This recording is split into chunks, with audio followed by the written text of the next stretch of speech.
DJ Leroy. Night Watchman, how you doing, buddy? Good. Happy New Year. Happy New Year to you as well, my brother. And, Night Watchman, we did lose, of course, a number of years ago. Of course, who was that? The great Prince, the artist formerly known as Prince. And can you say Minneapolis? Have they lost their mind? Well, I mean, we're at war with Venezuela, Nicaragua, Minneapolis, San Diego, Portland. Don't forget it. That's right. And those three that you kind of mentioned early on, what do they all have in common? Can you say oil? Well, there's no oil in Minneapolis, though. So I'm not sure what that's about. So Night Watchman, not even baby oil, correct? Okay, you just had to go there. We're not. No, that's 2025, man. We're in 26, man. That is not on the agenda. I know you've been binge watching 50 documentaries, but we're not going to mention that name in 26. Okay. All right. But we're here for our special occasion. We've been trying to put this show for together for a while. This is a special year. WHCR is celebrating its 40th anniversary. 40 years? That's right. It's finally a grown radio station. I love it. However, one of the challenges, Night Watchman, that I understand, maybe community radio, which is different than those commercial things, huh? Mm-hmm. Yes. But we're gonna find out, right? All right. So who we got? Well, you know what? What about the legend, the person who brought me into the fold, and also you? That could only be Angela Harden. Come on. Yes. Welcome back. Welcome back. How you doing? I'm well. How are you? Good. And I just want to ask the question because I may be joining you soon. Is there life after retirement? Yes. I love it. I love it. Beautiful. It's kind of nice not to have to go anywhere. Mm-hmm. Want to. And do tell family and even the grands, everyone is great. Well, yes, they are. And I do have to pick the boys up from school. Oh, gotcha. So, okay. Now, you heard that. Let's get it. Yeah, she has one responsibility instead of several hundred. Exactly. Well, now also a legend there, and I first actually met this dude when he was just working for the college, and that could only be Mr. Tony Rogers. Yes, Tony. Hey, how you doing, buddy? I'm doing fine. All right. So now, inquiring minds want to know: are you going to be joining us in terms of what we call retirement? Well, I retired about 20 years ago, but nobody knows about it. Not even me. Exactly. We see you everywhere. That's right, man. All right. Well, good to have you here, man. And Night Watchman, on deck, can we say the successor to Miss Angela Harden, Keziah Glow? Yeah. Welcome. Thank you for having me. Absolutely. So, needless to say, Keziah, we're going to have to find out your vision for WHCR, okay, for the future. All right. So, having said that, Night Watchman, you want to start us off and get us popping? Well, let's start with the vision for this year. Since this is a 40th anniversary year, it's a big year, and it's a time for us to just kind of give credit to just what's going on for the last 40 years. So, start off by just telling us, what your plans are, and then we can kind of dig deeper into the illustrious history of this really amazing radio station, if I do say so myself. And you do. So you want to start with Keziah? Yes. Yeah, here we go. Nice. Oh. Thanks for asking that question, because there is such a beautiful history of WHCR. It's like a quilt. There's so many different facets to it, and there's so many different genres. So this year, what we're looking to do is tap into each one of those genres. Currently, we're working with Aaron Davis Hall to curate an international jazz show, which would be presented by WHCR. And we are looking to have a myriad of events fundraisers, community events. Our goal is to get out into the community and let people know we are here. We've been here for 40 years, and we plan to be here for another 40 years and more. I love that. I love that. Yes, yes, indeed. And Angela, do tell me, in terms of your tenure at the station, what were some of your defining accomplishments? Well, my most defining accomplishment was building the new facility. Yes. And I could not have done that without Tony Rogers. Ooh, Tony. One day I walked over to his office because some of the DJs wanted to do Harlem Week. And so I said, well, I have to go ask Tony how to do that. So I went over and then I started to tell him about the potential of the station, that I felt that it had so much more potential, but that it didn't look good. Matter of fact, to quote Jean Parnell, she said, I don't let nobody come in the station because it's dirty and old. Yes. Or mice. So my goal was to have a space that Jean felt comfortable bringing people in. Okay. Wow. And so Tony put in capital improvements requests for WHCR, and the illustrious C. Virginia Fields gave us, what was it, $1.3 million? Tony? Wow. Actually, it was $3 million, but we gave back $500,000 because they would not hire you. And so I went to it was Williams then, and I said, look, we're going to lose this money if we don't have a GM. No use to buying a car and you don't know how to drive. And they thought I was crazy, Virginia, but I said, we got to do that. We got to force them into hiring a GM. And that's how that came about. Beautiful. So before that, I was part-time. And so and was going to Minnesota someplace. She stopped me in the street. She says, Tony, I can't do this anymore. I got an offer for Minnesota. And I said, please, I just wrote a grant. We gonna don't leave, Angela. Give me a couple of more months. Wow. So she turned down Prince. Might have been reading about her and I said, that's right. Wow. But Angela, let's go back to the beginning, because you have the whole arc from being a student at CCNY to finally from part-time to GM to professor. So take us back to the beginning, and maybe you can tell us a little bit about the origins of, how did WHCR actually get started? Okay, so WHCR got started in the 70s during the student movement, student movement, and so this is from what I can gather. Joe Brown. Official, there's no official, history on this, but the students actually applied for an FCC license, and the college did at the same time. And of course, the FCC gave the license to the college and not students. Okay. The original general manager, his name escapes me. Joe Brown. No, it was somebody before Joe, because Linda Prout was the general manager before Joe. And there were some guys before her. I have to look them up. Was that John Harris? No, I got to remember. I didn't know you were going to ask me that. Okay. See, this is what happens with live radio. Go ahead. So let me get to Joe. So Joe Brown was the general manager from 1994 to 2002. He also taught the radio station class. I took his class. I did work study under him. So I learned some things under Joe.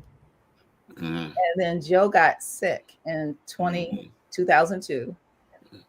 And I really thought I was just holding down the fort so he could have his job when he got out of the hospital. Unfortunately, he passed away. And look, I was scared to clean his desk, so I didn't clean his desk until I knew he wasn't coming back. But Joe was an amazing general manager. When I started as general manager, a lot of the DJs told me, they said, Joe would call us in the middle of the night. We don't think he slept. Gotcha. So if they messed up in the middle of the night, Joe was up calling them. Wow. Yeah. Gotcha. Well, you know what? Okay, so now you've retired, left the station, and Keziah, in terms of, let's say, metrics, in terms of measurement, how are you measuring the station's impact or success? Is it the impact on the community? Is it, let's say, the level of listenership? What are your metrics that you use to measure the success and impact? The measurement is the feedback that we're getting. And what we've been working on is the programming. And so we've been getting feedback that there's a lot of fresh content. People are calling in when there are live shows, when we're out in the community. We're hearing that, people are listening and they like what they hear. And so our approach is, before 2020, there wasn't an idea, and I know you'll probably get into this later because this is a podcast, but there wasn't a podcast, right? WHCR was, we were streaming before anybody started streaming. We Angela pioneered in that vein, and I'm sure we'll get into this later, but WHCR was able to stay on when other stations weren't because we had these abilities. So what we are doing is restructuring ourselves and saying, what is our programming, making sure that it's up to date, making sure that it's fresh.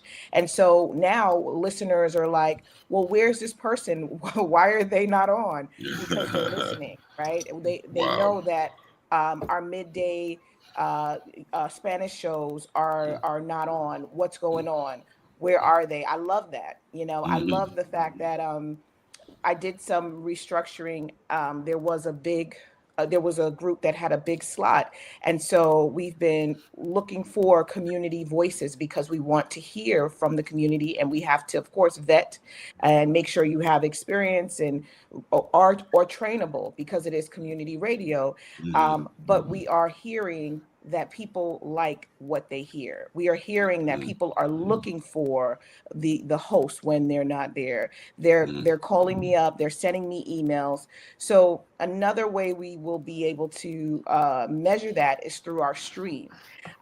Streaming allows you the ability to see how many listeners are on at one time. So that is, we're getting ready to roll out. WHCR will have its official stream. Instead of each show having an individual stream, there'll be one stream that everybody can log on to. Ooh, Night Watchman. Well, okay, Keziah, just curious. Are there requests for, like, where's Night Watchman? Where is he? Well, you know what? Honestly, you guys, your show is pretty regular. You're not one of the shows who are not on. What we do have, let me see, have we gotten any requests for Night Watchman? I'm not gonna lie. Have we gotten any requests for DJ Leroy? Oh, wow, there was a pause. Okay, move on. Tony Rogers. Yes, so here's my question. So now, of course, I know you from your work with CCNY in terms of course, being the community and government affairs person. Did your idea for coming on the radio spawn from that, your involvement in the community, or before that? You tell me. No, it was Angela. Okay. Well, I became involved. I knew Joe Brown because I was at the college when he was there. What really got my attention was John Harris, because he had a wellness show, and that was before I got into the whole wellness movement. Mm-hmm. And he's the one that helped me meet a number of people who were doing wellness in the Africans who were born in America. I always use that as the term now. They were doing a number of things. So that's how I really started understanding what it was. But it was really in talking with Angela as we were working on the show. She suggested that based on my relationship with Harlem Week and the Greater Harlem Chamber of Commerce and a number of other entities, that it would be good to have a show. And at that time, there was a brother working with me on Ashford who was a hell of a marketing guy. He was really good. So on helped me develop a theme. He wrote it, and a brother by the name of Billy Spaceman Patterson did the music of Urbanology, The Art of War. And that was how it started. Beautiful. Of course, I suggested that the president should have a show also. Smart, in order to make sure that we were straight. Very smart, Tony. Very smart. So, Night Watchman, you do know that Keziah has these big ideas, because understand that we're actually Soul Lounge Prime Time. We're going to be coming a little bit earlier, all right, on Eastern Standard Time. But Keziah, give me the idea, your impetus for your programming strategy. What are you trying to achieve and accomplish? So programming strategy, I also work with other radio stations, and what we work on is the program being the premium. At some point, you were able to offer premiums in exchange for donations. So that runs into a very interesting space, and there have been a lot of challenges. Other stations have been experiencing that over the past year. So what we say is the programming being the premium, right? And so what you want to do is make sure whenever someone turns on the radio, number one, they're tuning in and they're getting fresh content. They're getting updated content. They're getting, and even if it's evergreen meaning content that doesn't really expire. It doesn't have information that may expire. It can stand for maybe a couple of weeks or something like that. So you have programming that can run a little longer. But if someone turns on, you want to capture that listener as well. So we're looking for smooth transitions. Your show currently it falls after a hip hop show. And so what we want to do is have the community affairs hour or stretch, that midday going into the evening, that stretch of time would be our talk community affair. Oftentimes that's when people are looking for news, right? We got used to that 6 p.m. time, the 5 p.m. looking for news. So what we're doing is we're creating a stretch of community conversations. During that time, we also have another show, Ask Geraldine would come on before you, and Barbara Askins. So you guys are touching on a bit of information that deals directly with Harlem, community affairs. I mean, you talk about business, but it does relate to that conversation. So we want to keep the listening smooth. Then we go into our Monday night music mix. And Sir JT Thompson, I mean, he has a really high energy. He has a great show. We'll go into Soul Motus, and then we will go into Equilibrium. So Mondays can be a little boring. Some people like Monday Night Football, right? Wow. And then wait, everybody is not retired, right? So yes, that's true. I know everybody on this call is either getting to that point, but sometimes when you're in the world and you're like Monday night, it can be a little boring. This is the beginning of the week, so we'll have our music mix. And I know this is something Angela has set in place. There was already house music on Monday night, so we're just building on what was already there. So I hope that makes sense. All right, Night Watchman, They thoughts? done forgot that we used to be a music show. Yes, that's right. As a matter of fact, Well, I are you think. trying to go back to being a music show? What's Well, going on? listen, just for context, when the pandemic came and we decided to go to this format, which is, video and audio, one of the problems with music was that we would do a show and then, you put it on YouTube and half the songs couldn't play. So, Yeah. but it also, we took the opportunity because in this format, there are guests that we could never really get to the studio on Monday evenings, that we could get to them, virtually. So that's how we started to go in this direction. I also think we kind of filled the void. Flo Wiley used to do a lot of cultural Harlem stuff. I think we've picked up a lot of the slack of that. We continually Harlem Arts Alliance, and we talk to the the filmmakers, the musicians, the actors. We've the fine artists. So we've done a lot of cultural stuff, and we think that that's important. But I have to say, I miss doing the music stuff. I thought that was really what we got into it when we were doing the 12 a.m. graveyard shift. Until 6 a.m. So, but Angela, thank you for that opportunity, for sure. But we did, in the course, of course, lose who? Tony Smooth. Mm-hmm. All right, but hey, we're here, Soul Lounge, and at that time, Angela, do you remember? It was called the Soul Lounge Experience. Yes. All right, there you go. So, you know what, Tony? Yes, sir. So when you log on, you drop the mic. What are you looking to do? Can you repeat that? Absolutely. So in other words, okay, you're live now. You're on air. Mm-hmm. What do you seek to accomplish with your audience? Tell me about your thought of engagement. Well, Urbanology, which is my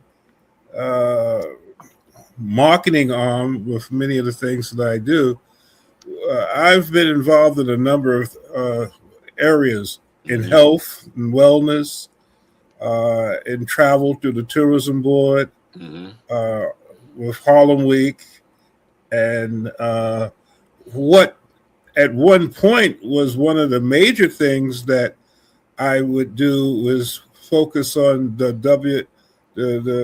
whole idea of workforce development. And when Cuomo came in and wanted to create this concept that had never really developed for people of the diaspora, he did do that. So we used to have a really interesting partnership with Columbia University where we would talk about job opportunities and the like. But basically, with the different people and organizations that I and still have a relationship with, is to give them a chance to be on the radio. And Tony, having said that, because certainly you are one of the founders of Harlem Week. Okay. Right. And I do know that in the lead up to Harlem Week, that you were instrumental in having, let's say, my late mentor, of course, Lloyd Williams, Vosa Rivers, and others there come on and speak about some of the components that will be essential to Harlem Week. Tell me how that was born or spawned. Well, again, WHCR is the voice of Harlem. So that provided an opportunity to allow for people, and it was the Vosas and the Lloyds, but it was also the Charlie Rangels or the Percy Suttons or the Dave Jenkins and the various other elected officials that needed to have a forum, especially Inez Dickens. She was there a lot. And it was an opportunity to do what WHCR really, in working with Angela, she's the one that put that into my head, was to become the voice of Harlem and to allow for those who do not have a platform to have one. One of the things that I was impressed as far as the pull of WHCR was its movement into the Dominican Republic area in Washington Heights. Yes. And as you remember, when that tragedy of the flight that crashed and many Dominicans lost their life. November 12th, I remember it well. WHCR was the only contact that they had. Wow. As relates to understanding what was going on, and that and also what Bob and the station has done with emergency services has also been a major component that, for me, that has really allowed for WHCR to move away from just being a talk show. It's become a service to the community. Now online, a service to the world, with international listeners coming in all of the time. Absolutely. And Angela, hearing what Tony just mentioned in terms of, let's say, the Dominican community, you were there at the helm when I guess that listenership kind of exploded. Can you tell me a little bit about that? Well, actually, when I came there 22 years ago, the Dominican programming was in place already. And so it wasn't broke, so I didn't try to fix it. But as we talk about that, I have to mention the late Arismendi Garcia. He passed away last year. Wow. But he was a young man. And he was the top fundraiser and just network for all the Dominican shows. Wow. He was fantastic. And so we suffered a great loss when we lost him. Gotcha. And Angela, having heard what you just said in terms of, let's say, fundraising, WHCR is very different from WPLS, okay? Community radio. So tell me, in terms of, let's say, fundraising, what were some of the challenges? And Keziah, I'll be coming to you in a sec, but tell me some of the challenges. But you said that some of the Dominican programming has been quite successful in terms of that arm. You require that of all of the talent when you were general manager? Yes. So look, we had fundraising requirements for each show. Some of them didn't make it. Some of them did. And I didn't have the heart to get rid of people who just couldn't fundraise. Gotcha. You know? But the largest portion of the money that was raised on WHCR under my tenure was under the gospel shows. They were really great fundraisers. But sadly, 2 of those passed away as well. Wow. Brother Bill and Sister Mary Jefferson. They were great fundraisers. They passed away. Gotcha. So Keziah has a challenge with the fundraising because the major people who knew how to organize the fundraisers in each genre are no longer with us. Wow. Gotcha. So it's challenging. And then one thing I would like to say, though, is there is a sector of people in Harlem who they got a couple of coins. They could donate. We get most of our money from 4 little church ladies. Wow. Yes. Wow. Okay. And some of the Dominican show hosts go around and pick up donations from their listeners. Okay. But there are some people who are upwardly mobile that could make a donation, and they know about the station and they're on the station. So we just want to encourage them to make a donation to the Voice of Harlem. It's giving you a voice. Yes. So make sure it stays on the air and make sure it's representative of the community that it serves.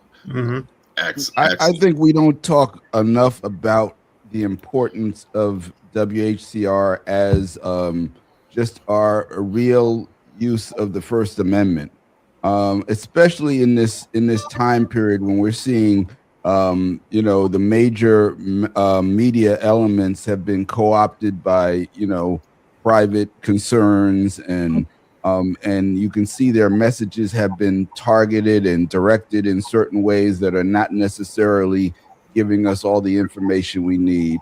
And for WHCR to be this beacon it's not just community radio, it's Harlem community radio, which puts it at a whole different place from every other community in the world. And for us to be able to have such a diverse group of producers, and I applaud you, Angela and Keziah, because from wellness to business to various genres of music, gospel, you name it. There's really just a wealth of information and entertainment content that is positive, going out to the community on a regular basis. So I think that this is a year that we want to take this 40th opportunity to really highlight the critical importance. And Curtis, you started talking about impact. So we accidentally found out the impact our show could have when we were doing a number of shows on cannabis, and we ultimately, the chief equity officer for the Office of Cannabis Management got his job because he was on our show, and a legislator in Albany heard our show. People Stokes, that's right. And called him up, and the next thing you know, he was, he went from being a guest to being, directly in the center of it. And so it made us realize that our impact goes beyond the numbers, because it doesn't matter how many people are listening, but when the right people are listening and the right people are getting information, and the information is good and valid, that's where the impact comes. Yes, indeed. So, because I said I was coming to you, so I've heard, of course, the challenges. So do tell, what do I see on this horizon? Because you said 40 more years, baby. Let's go. So what Angela said was, she had a conversation and she said it was the voice of Harlem. That statement in itself, when you think of everything that is happening or coming through Harlem, WHCR has the potential to reach, and this is getting into Tony's space. He spoke about this on his show. Harlem is a city within a city.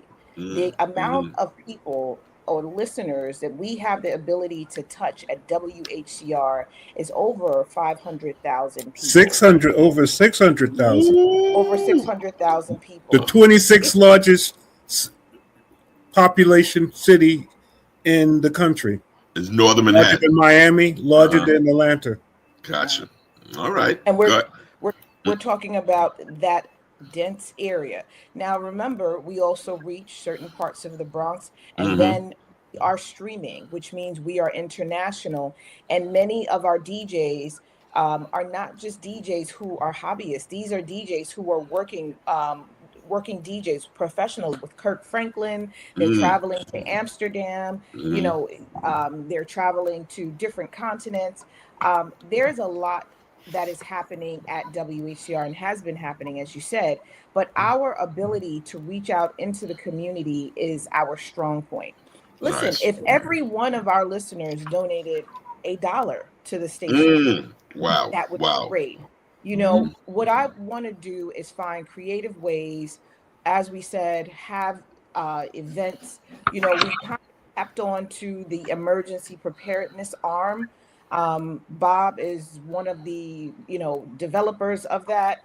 WEBT, which is WHCR's emergency broadcast team, is also another way for us to make contact with the Harlem community. Listen, if something happens in the world, you have to think about it. Will you be first on the list to have to get resources or to be served?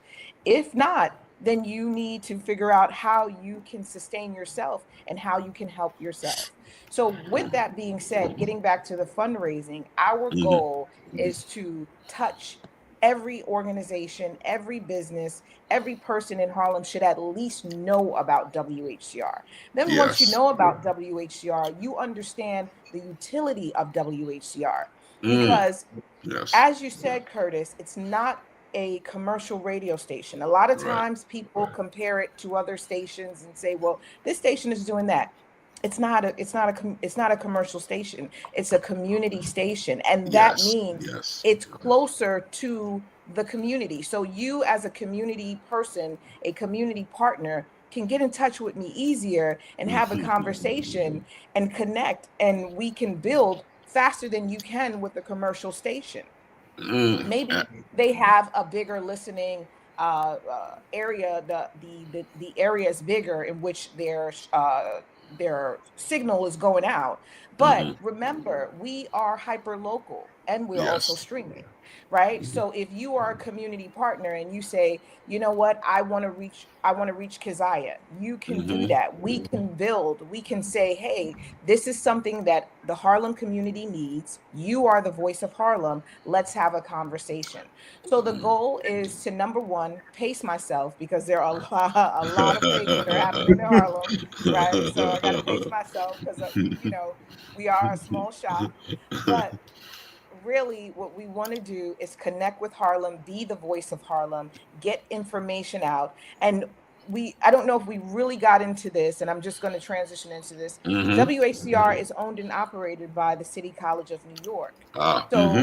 Right, this and this is what we were saying when Tony and Angela were talking about their experiences.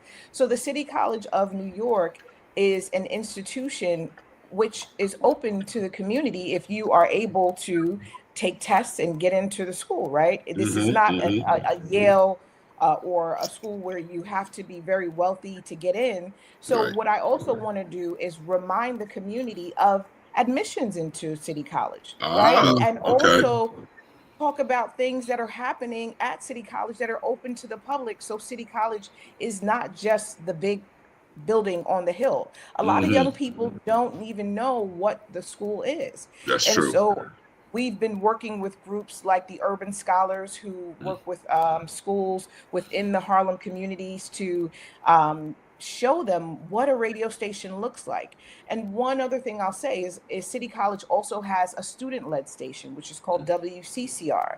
I've been working to mentor that station as well, because that is another space for students to speak, but also when you have the Urban Scholars, and those are young people, when they see other young people on radio, they'll say, hey, this is something new. So getting back to the fundraiser, this is a very long answer, but it's a long road. It's a long question, right? There's a lot of work behind it. When you say everybody works very hard for their money or whatever you do, we want to show the utility of WHCR, why you should fundraise, why we should keep it here, why it is so important for you to maintain WHCR, because it is listener supported. So I hope that answers your question. Yes, it does. Very, very well. And I'm also happy that you also brought up the whole CCNY, Harvard for the poor, and probably one of the greatest engineering programs in the entire country. Okay, that the Night Watchman, his father attended CCNY. Go ahead. That's Night right. Watchman. So in terms of CCNY has always played a key role in terms of upward mobility in New York City. And the my dad was Stuyvesant to City College. I've heard that Stuyvesant to City College connection. And yes.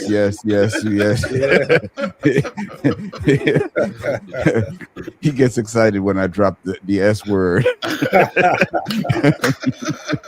Good one. But I also want to go back and roll back and talk about WHCR's commitment to emergency preparedness, because and acknowledge Angela. It's definitely one of the legacy of achievements of her tenure. Because after Hurricane Sandy, she came to the conclusion that the station really was not prepared to be the voice it needed to be in an emergency. And she did something about it. She called on Wali Abdul Noor, who has had multiple roles, both in technology and on air at WHCR. and he's the only one who knew anything about like the technical aspects of radio. We just knew, well, it's a microphone and push this button and dial. But he came with a wealth of knowledge from an emergency preparedness standpoint, and he helped us set up the blueprint for WEBT, the WHCR Emergency Broadcasting Team, which not only has been successful in implementing Harlem Emergency Preparedness Day, which has been going on since 2013 and still happens every year, and also spawning Harlem Emergency Network, South Bronx Emergency Network, New York North Emergency Network.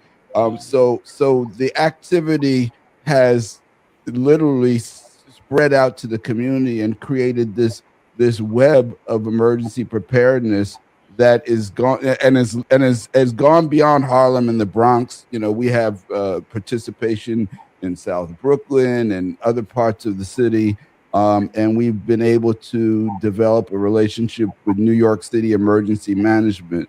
So the activities that started in 2012, 2013 has developed into a network where we're tied in not only with the city, but also deep in the community, where we have radio groups that practice on a regular basis. And that is still an ongoing developing scenario, but it talks about, WHCR's role as a community radio station is just beyond just, playing music. It's so far beyond that. So I just wanted to kind of highlight that, and these are the things that I think we'll be talking about more and more over the course of this year. Beautiful, very good, Night Watchman. Well, one of the things, Angela. So you saw the let's say the disasters that these storms, these superstorms had caused, and so this was really an impetus for you to say, "Hey, we got to really push this out into the community. Safety first." Yes, because if we're in the community, we should be the people who are letting the community know what's going on.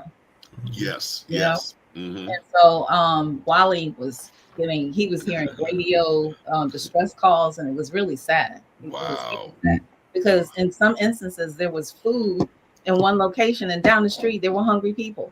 Wow. And there was no way to connect it, Yeah. Before we go, I want to say two things, if I may. Mm-hmm. Absolutely. I want to pay homage to the late Congressman Charles Rangel. Wow. Okay. Yes. He actually helped the FCC approve our construction permit. Wow. Congrats. Yes. And he came around, and one of those anniversaries we had, I think it might have been the 30th. He put us on the congressional record. He was on the congressional record. And that general manager that I did not remember opened the station in 1986. His name was Vincent Thomas. That's right. Oh, Vincent Thomas. Yes. And he said, these were his words, quote, "WHCR signs on the air. If you stumbled onto us and you're listening, call a friend and spread the word. Harlem has its own radio station." Wow. Yes. So Night Watchman, remember you were trying to remember the person who came on. That's right. Right. The person? Yes. We had him on the show at one point in time. Yes. Nice. All right. Yeah. So I also want. There's also somebody else we have to acknowledge who wasn't able to join us this morning. Tina Dixon. Tina. Yes. Just such an important role. I'm going to let you take that one, Angela. Yes. Go ahead, Angela. So when I came here 22 years ago, the first person I saw was Tina. And she poked her little head in the door and she said, "You need any help?" Wow. Yes. And you do not know, every day that girl stayed and helped me. She was supposed to be going to work. Yes. I think she was working at Cablevision or somewhere. And she would call in sick and not go. And so I called upstairs and I said, "Listen, y'all got to pay this girl. She's helping me." Yes. And it's just me, Wow. So Tina has been with me every step of the way. And I'm so grateful that she's with Keziah every step of the way. And I cleaned out the space where the radio station is right now. It was a computer graveyard. And it was a holdup. You know, they couldn't do the construction because it was all this junk. Yes. We went and got one of those big bins that you put trash in. Put all those computers in there. We cleaned it up ourselves. Okay. Wow. Tina is amazing, and she carries her laptop with her everywhere she goes. She goes a lot of places. Yeah. Absolutely. And you know, y'all, we have to send out a little prayer that God watch over her, because I know she's not with us in person, but she's you know, but she's definitely on our minds. You know? All of the time. All the time. So then I guess, Tony, then you also have some brush with Tina too. So you tell me some of your impressions, man. I'm sorry? You also have experience with Tina. Give us your impressions. Well, Tina is my conscience. She's the one that edits my shows. She's the one that calls me up and makes sure that I'm doing the right thing. I would say, my goodness, between Angela, Keziah, and Tina, wow. You know, I will not be able to do anything wrong, because but Tina is a wonderful person. One of the things that really impressed me is Tina takes people all around the world. I went to Ibiza with Tina. Wow. Because WHCR, I think 2 or 3 of our DJs became so popular in house music that they had residency in some of the clubs in Ibiza, which is a party location. So that was a wonderful trip. But Tina is amazing. You know, she's a person that is a good person to have on your six. I hear you. Absolutely. And Keziah, certainly we know about Harlem Week. We know about a number of the events that happen in the community. Are there any ones, let's say, any ones that you know about that are kind of big, have good attendance, that you think WHCR may become involved with in the future? Well, I want to stress the International Jazz Day. This is coming up. And so that this would be in conjunction with the Leonard Davis Performing Arts Center, which is also Aaron Davis Hall. And that is April 30th. That's the last day of April. We are going to be curating that day, and our jazz shows and all of our shows are going to be asked to be a part of that. And so I really want to push that, because that is coming up, and that is going to be our first event. And this is the first time that I'm mentioning it, because I haven't mentioned this anyplace else. I don't even think I sent a message out to the staff yet. But this is something that we've been that has been in the works, and I'm really looking forward to curating this event. I will not give the headliners just yet, but but we are working on the artists and who will be there. But this would be a big event for WHCR to be able to curate that event, and that would be part of our 40th anniversary celebrations. As far as you did say Harlem Week, we have other events that will be coming up. We're going to work with the Bronx Music Hall. We're just working out dates and times at this point, so I won't give out any dates and times yet, but I really will need everyone to be present and to attend the event, that our jazz event, and that is really going to be a big deal. So I'm hoping that everybody will be there, and I'm looking forward to that. Night Watchman, you hear that, right? Now, and I say that because a Night Watchman, I do know that when you were called into service, I believe during Harlem Week, that you were conducting interviews right there on 135th Street. Yeah, sure. Well, yeah. I mean, I always try to support when we go live on Harlem Week. Tina's out there. She does an amazing job. I love seeing Angela not have to work this one. She just came in, a cameo appearance. You know? But nice. Harlem Week is a lot of fun because WHCR gets a chance to actually, interact directly with its audience, and people come by and stop by and they dance in front of it, and we have so many great DJs who play during Harlem Week. So if I can come by and grab the mic and give Tina a couple of minutes break, I'm glad to do that. But that's so fun. I think we had one year where we had Bobby Humphrey stopped by and Phyllis Stickney stopped by, and so it's just great. This year we had what's the name? Ted Lang from from Love Boat. Love Boat stopped by, and of course Voza was out there, which was great. It was a bittersweet time for him, having lost a couple of close people, but it was also reaffirming because you just see the vibrancy of Harlem during Harlem Week. And of course, WHCR should be right there in the middle of it. That's where we belong. Yes. And Keziah is taking it to another level because she's taken over some of the stages now. We see you working, Keziah.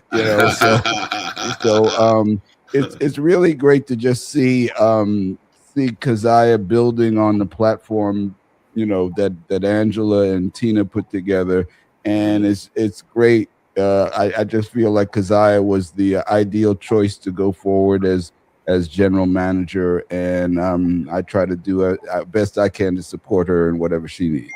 Very nice, very nice. So as I say, Keziah, we got your back. You know that. Oh, thank you. And I just want to add on to when we were talking about Tina. Tina has been so important.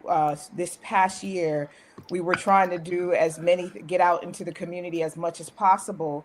And so each time it was like, you think we'll be able to do this? And she's like right there with me. Come on, you got this. Let's go. So I really do have to give a huge shout out to Tina. I'm so thankful to be able to work with her. Excellent. And Night Watchman, you know that we also have an opportunity, Soul Lounge Primetime, that we're also going to get some shine because we're going to be sponsoring a couple of DJs doing house, man. What do you think about that, buddy? Hey, house music all night long. Oh, yeah, exactly.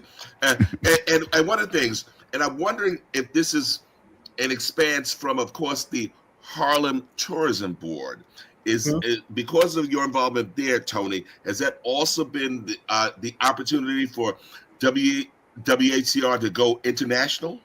Yeah, I mean, really, by the fact Keziah, representing WHCR, is working with me, we just developed talks between the City College of New York and the University of Development Studies in Northern Ghana.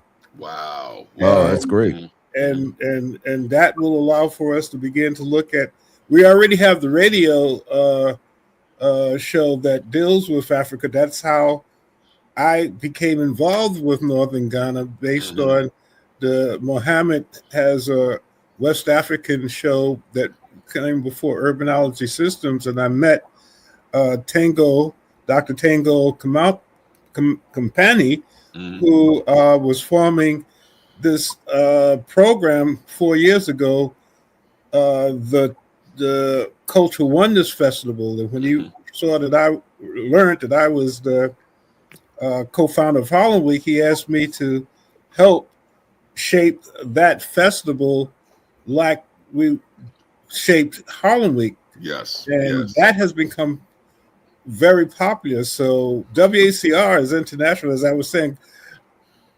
Tina is in the Amsterdam and in Dubai, and so the internet has allowed for us truly. And Harlem is always magic. Yes. When you talk about the voice of Harlem, that's right. International brand. You're right. So I guess Night Watchman. I'm looking at the time, and what is it, Night Watchman? Time for the lightning round. All right, get ready. Strap in, y'all. No actual lightning will be used in the lightning round. Okay. but okay. So we're going to first start off with one of the more recent retirees. So Angela, what do you have in the mix? Tell us about, and also lending some of your technical expertise. Do you still do that to others? Yeah, if Keziah needs me, she knows she can call me. And I'm also still working with WEBT. Mm-hmm. I offered my services as the writer for the news segments. So we don't want our news director to get overwhelmed trying to gather information and report it. So Yes. I offered to be the writer. Gotcha. Yeah. Mhm. Perfect. And you know what? When y'all have events, I'm gonna be there. Ooh. So Watchman, as you said, sometimes maybe providing a cameo. Is that correct? Absolutely. That's what a star is supposed to do. Show up, take pictures. Excellent.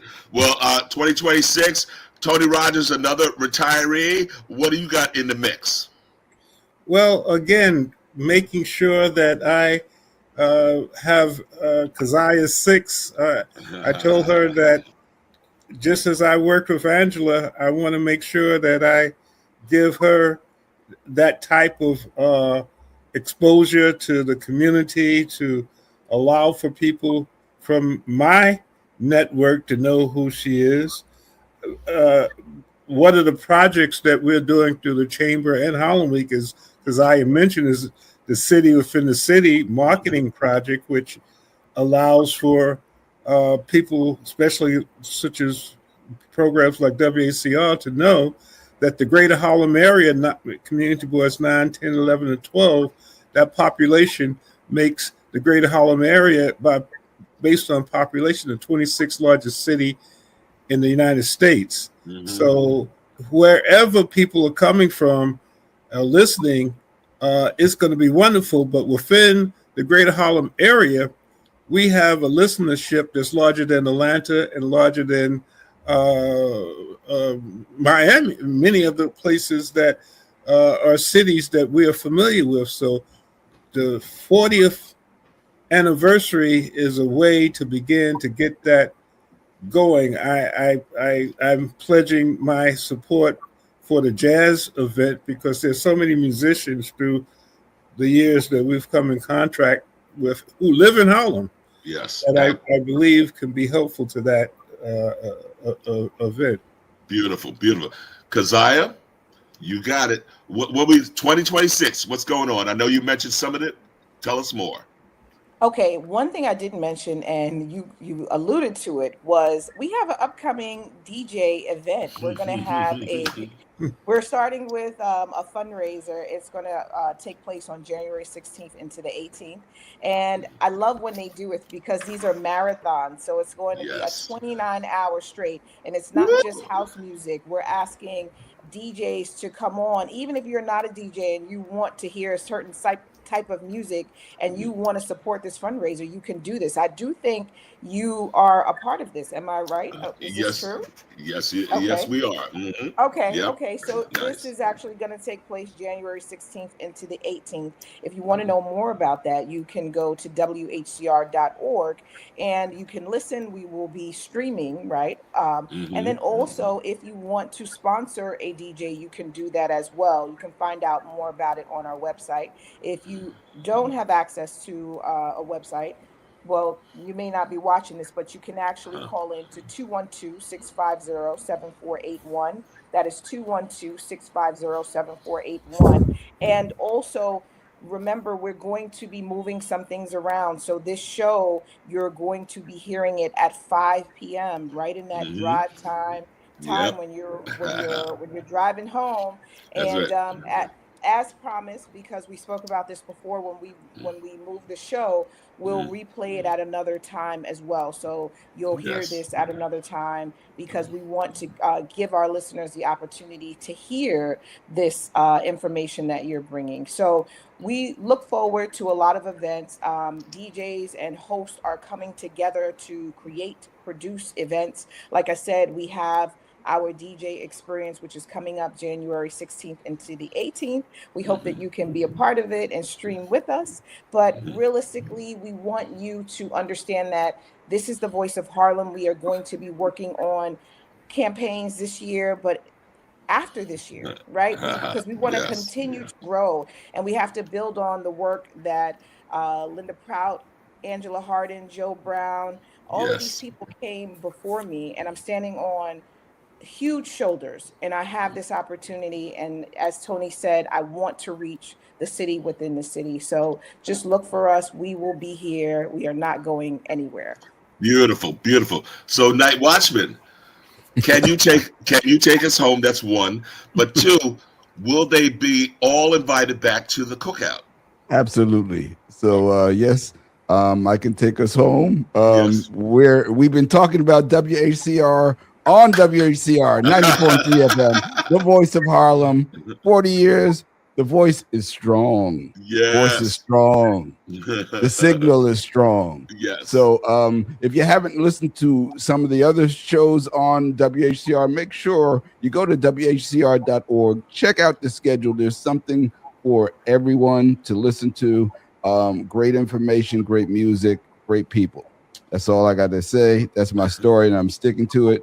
You can also find us on Monday evenings on YouTube and Facebook. You can find us at 8 o'clock. Right now, we've been at 7, but as you heard, we're going to be moving to 5 p.m. on WHCR, Yes. and another time slot to be designated later on. But we will be there. We're not going anywhere either. Thank you for joining us, and we'll see you again. Y'all, thank